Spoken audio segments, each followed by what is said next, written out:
Shalom, shalom à tous, que le Seigneur vous bénisse richement. Je suis votre humble serviteur et esclave, serviteur de Dieu, résident au Gabon, Nabiala Gervais Régis. Pour ceux qui ne me connaissent pas, je suis le président de la Fondation missionnaire internationale pour Jésus dans les prisons des nations. J'ai pour mission de visiter les nations, visiter les prisons, visiter les églises, car ceux qui sont en prison ne sont pas forcément ceux qui sont prisonniers. Dans plusieurs de nos églises, il y a des âmes qui sont dans les prisons et j'ai le devoir, par les facultés qui m'ont été données, par la capacité qui m'a été donnée par le Seigneur Jésus, de prendre l'épée de la parole et de partir au secours des besoins des âmes qui crient vers le Seigneur et qui ont besoin de son secours et son soutien.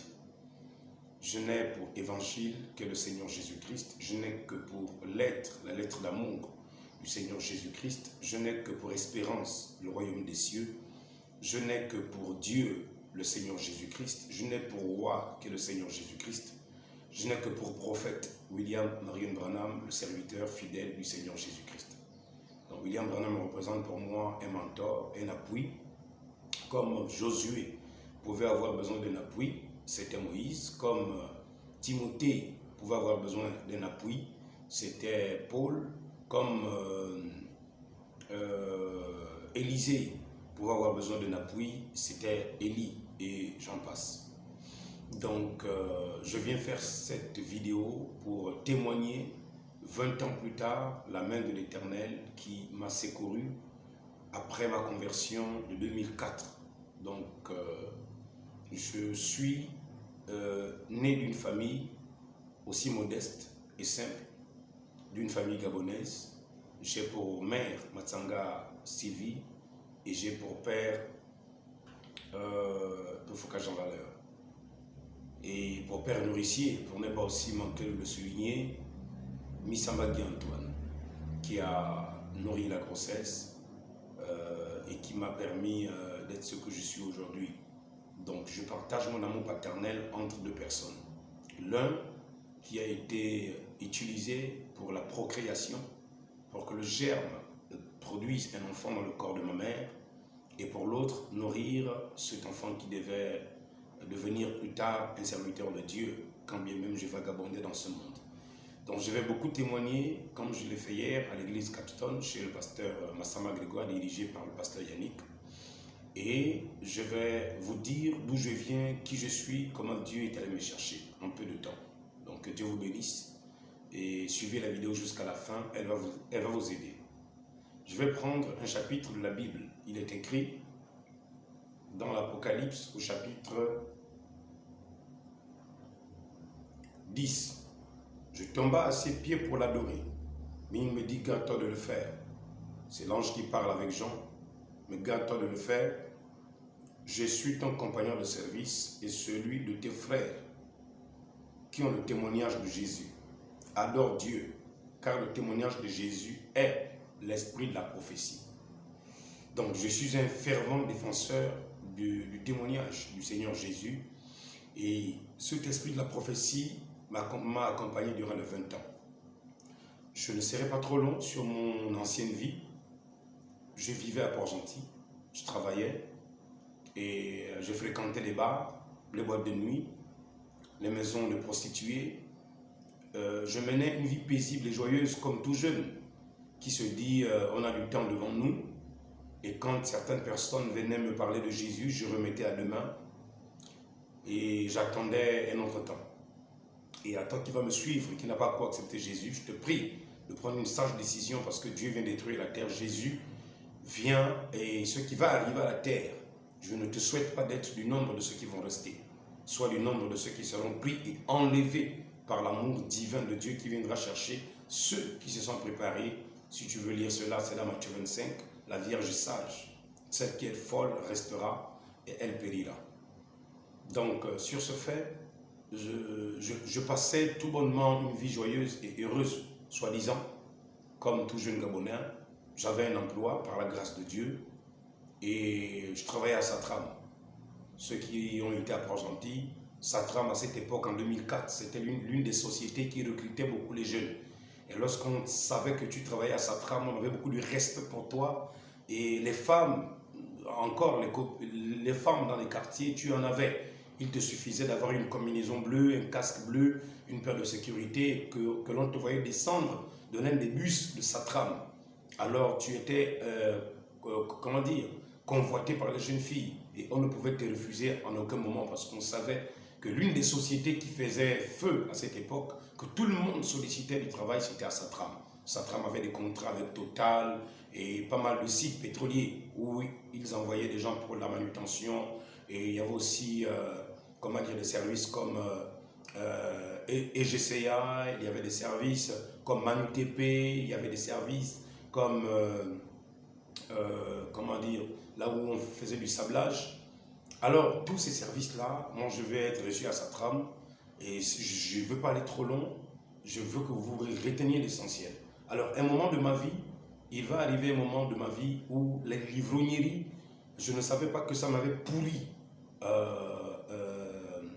comment dire, le corps, la vie, au point où mes poumons, par la cigarette, étaient déjà endommagés, gaspillés. Je pouvais le pressentir parce que je savais même que monter encore sur des camions lorsqu'il fallait mettre des sangles, mettre des chaînes, quand il fallait monter sur des containers pour mettre les chaînes de la grue, parce que j'ai aussi fait de la manutention à Satram avant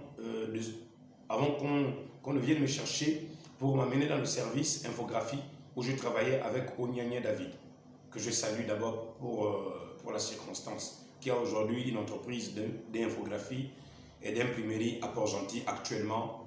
Et voilà un peu. Donc je menais une vie qui n'était pas bonne devant le Seigneur. Et je me disais non, mais quand j'aurai le temps, je vais accepter le Seigneur quand j'aurai le temps. Et vous voyez, un jour il est venu pour me dire, écoute Régis, on a besoin de nous, les patrons ont besoin que nous puissions faire un ou deux panneaux. Mais ce jour, nous avions bu le 3 avril. Donc dans la nuit du 2 au 3 avril, nous avions bu jusqu'à 5 h du matin. Et ceux qui sont de Port-Gentil savent de quoi je parle quand les jeunes se mettaient à boire en 2004. C'était de 20 h à 6 h. Et ce jour, nous avions bu jusqu'à 5 h. Donc j'ai dormi 1 h, 6 h, le bus est arrivé. Il fallait aller au boulot. Il y avait de la rosée ce jour, il y avait de la pluie. Il y avait eu de la pluie la nuit. Et ce qui nous avait même chassé des bars, c'est la pluie. Donc arrivé, j'ai dormi quelques moments. Arrivé au travail vers les 9 h, 10 h, voici mon chef de service, Onyanye David, qui vient, qui me dit, Régis, écoute, on a besoin de toi, il faut faire un panneau parce qu'il faut le mettre à Sogapips. Voilà. Il fallait le mettre à Sogapips, qui était une branche aussi de Satram, mais où le sablage était fait pour nettoyer du matériel et tout le reste.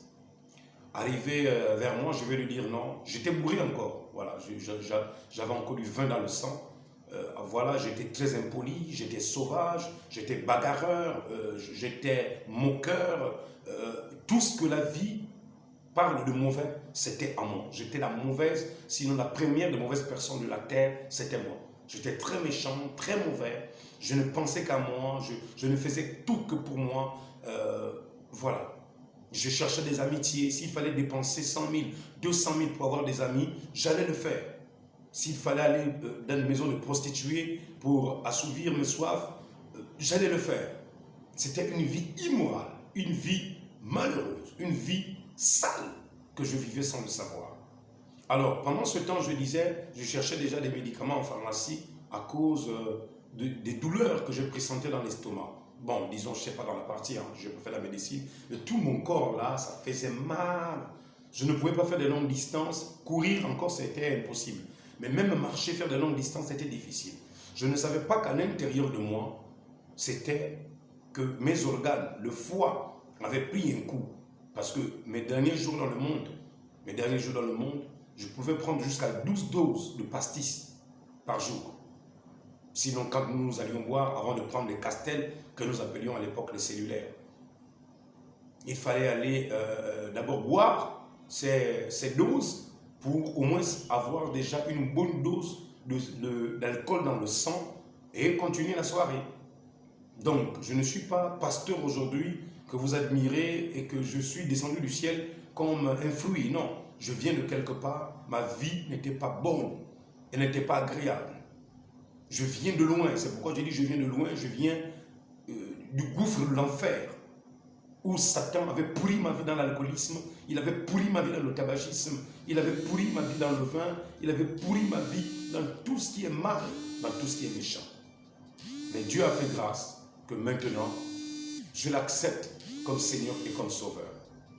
Et aujourd'hui, j'aimerais vous dire dans cette première partie de la vidéo, quand je reviendrai après, je vous dirai comment le Seigneur a fait pour me repêcher du monde, pour m'amener à lui, pour être son serviteur. Que Dieu vous bénisse dans cette première partie. Shalom.